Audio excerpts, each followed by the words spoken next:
interessante que fomentou e que, na realidade, está na raiz dos BRICS.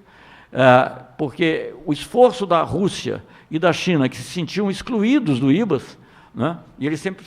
Mas por que a gente não pode entrar? Isso não estou falando abstrato, não. O ministro, na época, o Igor Ivanov, que era o ministro da primeira parte do governo Lula, era o russo, e os chineses falando conosco, e falando sobretudo com a África do Sul, eles queriam entrar, participar do IBAS, né? Sentiam mais, eles precisavam de uma certa legitimidade, porque eles, embora fossem países muito fortes, cada um ao seu modo, mas faltava a eles uma legitimidade internacional que países como Brasil, Índia e África do Sul tinham, né? Nas suas regiões e no mundo. Né? Países, digamos, que se caracterizavam, na época, por serem democracias aparentemente estáveis, por serem países que tentavam resolver pacificamente os seus conflitos, né? E, ao mesmo tempo, representativos de uma realidade mais diversificada. E, enfim, vou contar uma historinha, porque você vai dizer, o senhor está falando aqui, é tudo embromação, porque quem inventou os BRICS foi um economista do Goldman Sachs. É verdade, um economista do Goldman Sachs, Jim O'Neill, escreveu, acho que, se não me engano, em 2000, um artigo em que ele identifica países com grande potencial. Quer dizer, você vê que nós vamos nos afastando do fim da história do Francis Fukuyama, né? Quer dizer, essa história não tem fim, na realidade, mas precisa tempo para você entender isso. Mas, então, ele identifica nesses países um grande potencial econômico. Ele não está interessado muito em política, mas ele tem um grande potencial econômico que poderia afetar, inclusive, os cálculos, até para coordenação, né? A prova que digamos, o G8, que, na realidade, do ponto de vista econômico, era, sobretudo, o G7, cada vez mais procura se aproximar e atrair os BRICS, né, culminando na criação do G20 de líderes depois da... Começa com a crise financeira do Lehman Brothers, etc. Então, o Jim O'Neill identificou os BRIC, não tinha África do Sul, porque ele não estava preocupado com a África, então são grandes economias. E uma vez eu encontrei o Jim O'Neill num tema relativo à saúde, que eu também tratava, e ele também tratava, e eu falei, e tal, foi você, o senhor, em inglês não tem diferença, né? Foi você que inventou, ele tinha escrito um artigo recentemente, em 2015, 2016, ele tinha escrito um artigo recentemente, quer dizer, pouco antes, em que ele dizia que ele continuava achando que os BRIC, apesar das oscilações, das recessões e tal, continuariam a ser um fator muito grande. Eu falei, você que inventou os BRIC, né? Os BRICS, eu disse. Ele disse, sim, eu disse, mas fui eu que fiz. Porque, na verdade, quer dizer, o Brasil que fez. Na realidade, ele identificou 5 países, ou 4 países, porque não tinha África do Sul, mas é o processo político que faz com que essa realidade abstrata, puramente acadêmica, se transforme numa realidade política, né? E eu tenho hoje, eu não gosto de dizer isso, porque é uma mal usada essa expressão, mas eu tenho convicção de que o IBAS é que acelerou essa criação dos BRICS, porque essa procura, eu me lembro, outro dia, estava lendo umas notas e tal, e tem uma reunião, o presidente Lula, como ele lembrou outro dia na entrevista de imprensa, ele lembrou outro dia, ele era convidado para todas as reuniões, o Brasil era convidado para todas as reuniões do G8 mais 5, o Brasil passou a ser um dos 5, né? A Rússia já era do G8 e tinha mais 5, um deles era o Brasil. E ele é convidado para todas, e sempre tinha reuniões à margem. Não me lembro que numa reunião à margem do G8 mais 5, nós tivemos uma reunião longa, sempre tínhamos, mas essa especialmente com a China. E o Rosenthal, que era então presidente, no final, assim que a gente falou todos os assuntos bilaterais, outros temas que interessavam e tal, o Rosenthal fez um elogio ao IBAS. Ficou meio assim, por que ele está elogiando o IBAS? Obviamente porque eles queriam entrar para o IBAS, né? Como o Igor Ivanov, que era o ministro russo, frequentemente, esse de maneira expressa, e a nossa atitude na época era um pouco cautelosa, quer dizer, não, vamos esperar, porque são...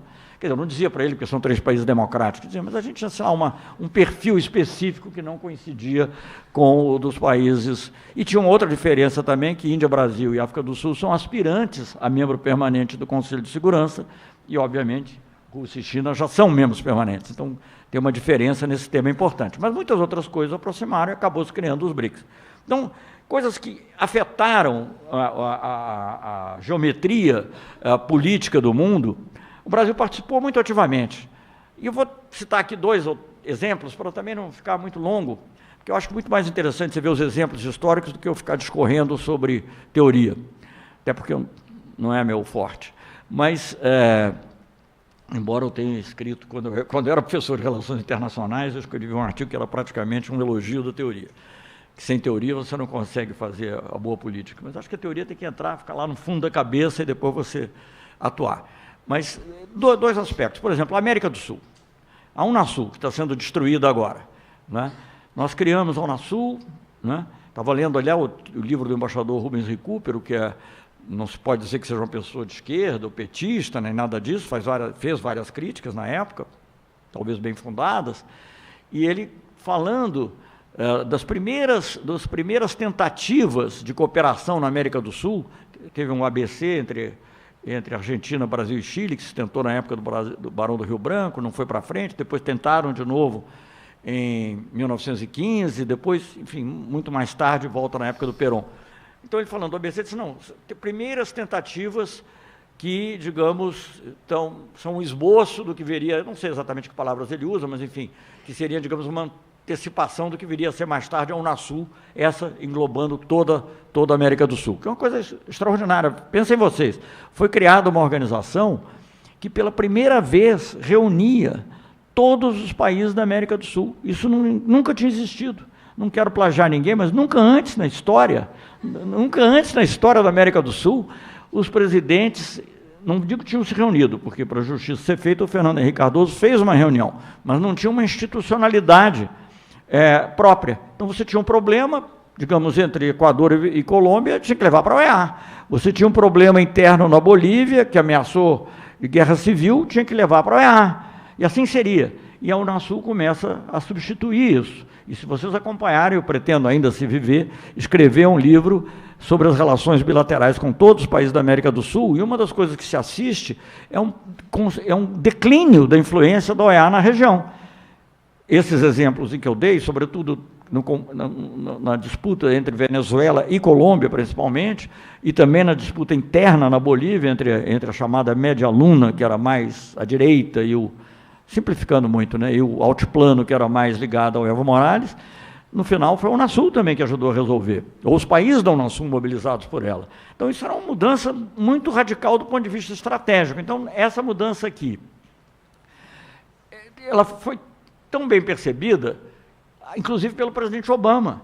O presidente Obama, na Cúpula das Américas de 2009, que é a primeira cúpula que ele vai, ele pede para ter uma reunião com a Unasul.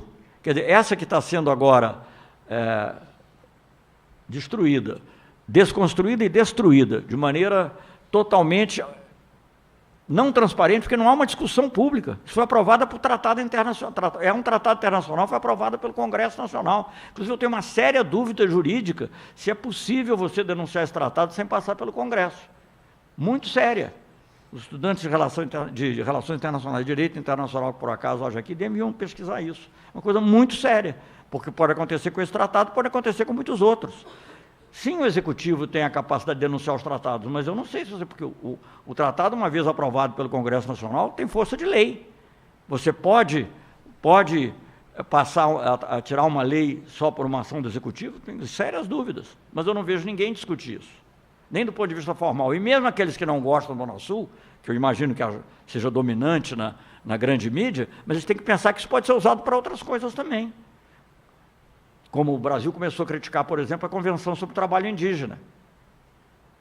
Pode ser que denuncie, não denúncia. Houve uma resolução da Organização Internacional do Trabalho, em que se fala era para os objetivos, e o Brasil foi o único país que votou contra. Espantoso. Eu acho que isso foi assinado, para você ver como as coisas são. Não tem nada de lulista, de petista, foi assinado pelo Collor, ratificado na época da Dilma. Então, não se pode dizer que seja agenda da esquerda, ou apenas... Eu, quando assumi, um parêntese, e o Lula enunciou meu nome, eu tinha que dizer rapidamente o que eu achava da política externa, tinha 3, 4 minutos para falar. Falei, eu não vou falar aqui de ponto por ponto, porque eu não acho também que a política brasileira esteja errada em tudo. O que falta muitas vezes é firmeza e capacidade proativa. Então eu disse, a política externa tem que ser ativa e altiva. né? E isso acabou virando um rótulo. Mas, naquele momento, não queria fazer um rótulo. Mas é porque era isso, tinha que ser ativa em relação às pressões norte-americanas, na ALCA, na OMC, etc., e ativa para levar adiante. Não basta ser bonzinho e bonitinho com a África, votar bem lá, é bom, mas não basta. No Conselho de Segurança, tem que ser ativo, como o Brasil passou a ser em muitas outras questões. Basta dizer que, digamos, o presidente Lula fez 25, 26, sei lá, não sei o número, é difícil às vezes ver, visitas à África. Não quer dizer que cada uma foi num país só, né? Às vezes ele visitou 4, 5 países, alguns países visitou 2 vezes, mas 25 visitas, eu fiz 67. Então, quer dizer, a ênfase mudou totalmente, né? Para quem gosta de dialética, e eu citei o Francis Fukuyama para mostrar que a dialética não precisa ser só de esquerda, mas, enfim, para quem gosta de dialética, a quantidade altera a qualidade, a intensidade altera a qualidade. Então, a intensidade com que essas pautas foram levadas adiante mudou a qualidade. Antes os caras diziam, não, África e tal, o Brasil gosta da África e tal. No máximo que você fazia era aquela comunidade, que aliás eu participei muito disso, não tem nenhuma crítica, mas é insuficiente.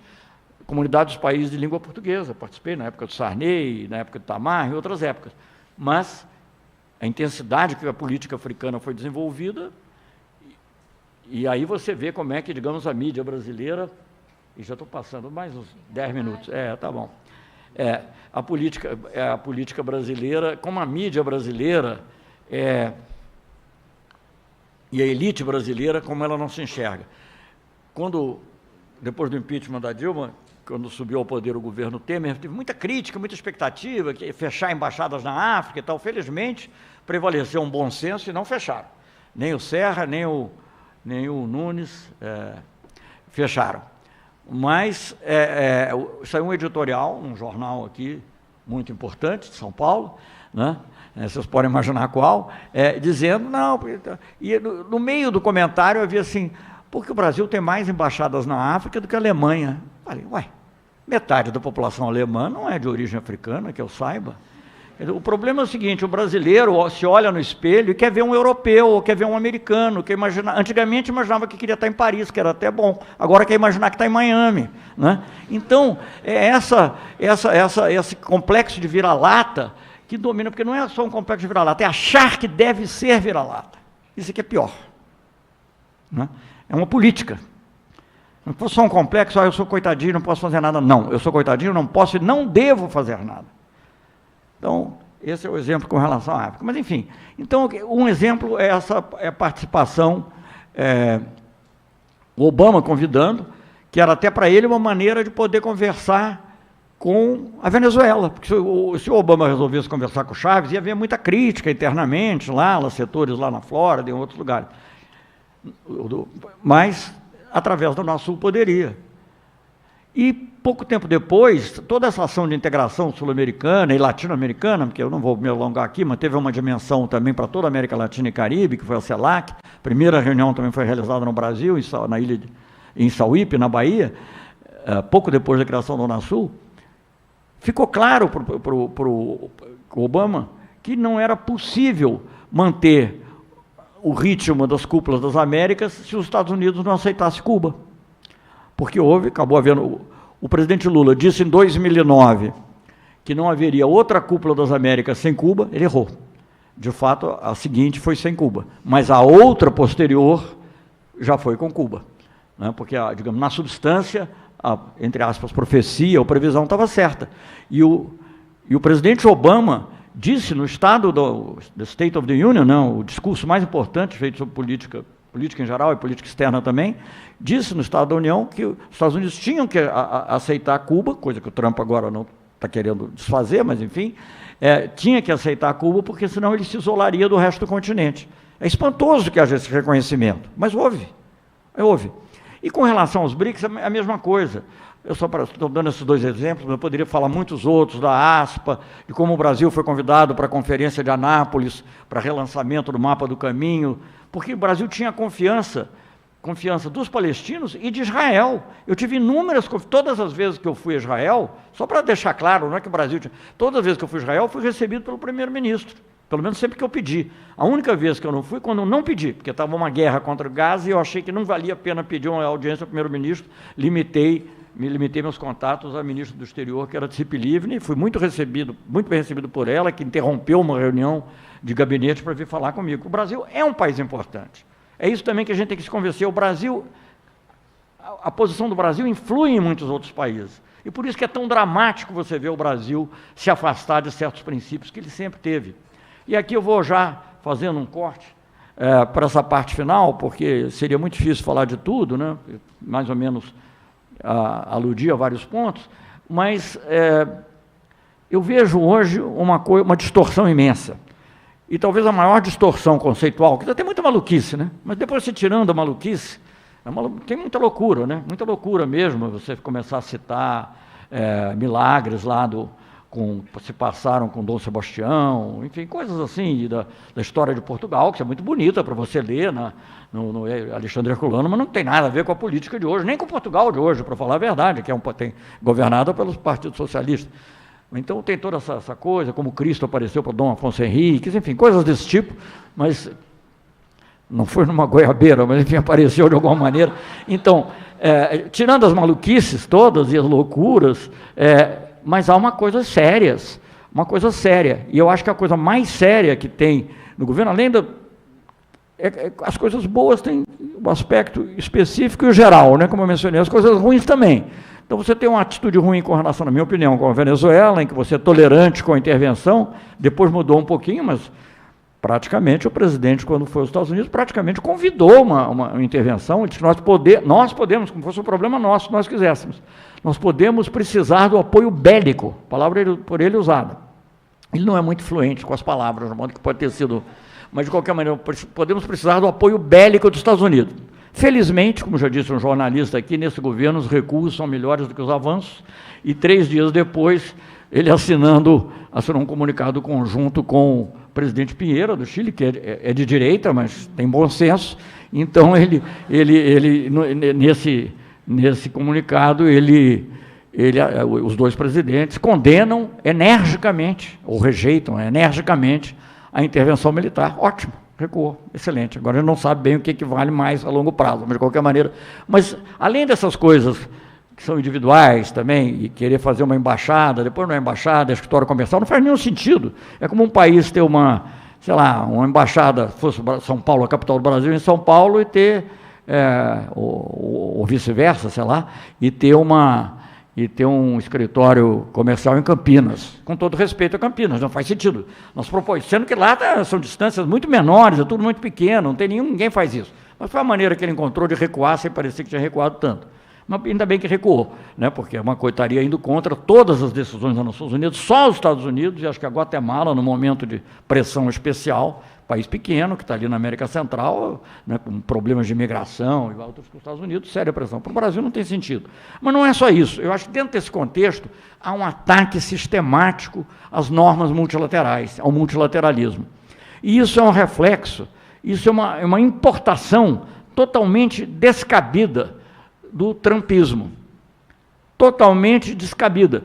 Não é que eu esteja defendendo o trumpismo também acho errado, obviamente, mas eu posso, digamos, não concordar, mas posso entender, de um ponto de vista demagógico, eleitoral, para o Trump seja bom, por exemplo, falar mal do pacto de imigração, ou falar mal do acordo do clima. Mas para o Brasil não faz sentido. Né? E que o Trump vai dizer que não vai seguir nenhuma norma multilateral, que ele tem que seguir o America First e está acabado.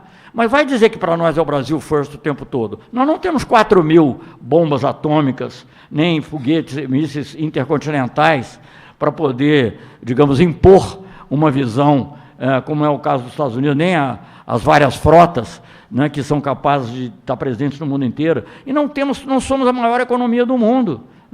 Agora os Estados Unidos ameaçados da China passar, mas ainda né? Então, que pode botar uma tarifa e depois ver o que acontece. Não, manda o Brasil botar uma tarifa, fala para o Bolsonaro, presidente Bolsonaro, deixa eu ser respeitoso aqui, fala para o presidente Bolsonaro, foi eleito, né? Não, isso a gente tem que ver, eu acho que não vale a pena voltar atrás no tempo, a gente tem que ver daqui para frente. Então, fala para o presidente da República para dizer que quer fazer o que quiser, fala para ele botar uma tarifa num produto de interesse americano, fala. Para aumentar, ver o que acontece. Imediatamente vão cortar a exportação de aço, vão cortar a exportação de suco de laranja, não sei se ainda continua, mas durante um certo tempo foi importante. E não tem sentido. Quer dizer, o Brasil não tem poder para fazer isso dessa maneira. O Brasil, não é que eu acho, eu discordo muito de uma teoria que teve em voga nos anos 80, por pessoas muito dignas até, mas digamos que o Brasil tinha limitação do excedente de poder. Não é excedente de poder, o Brasil não vai invadir os Estados Unidos.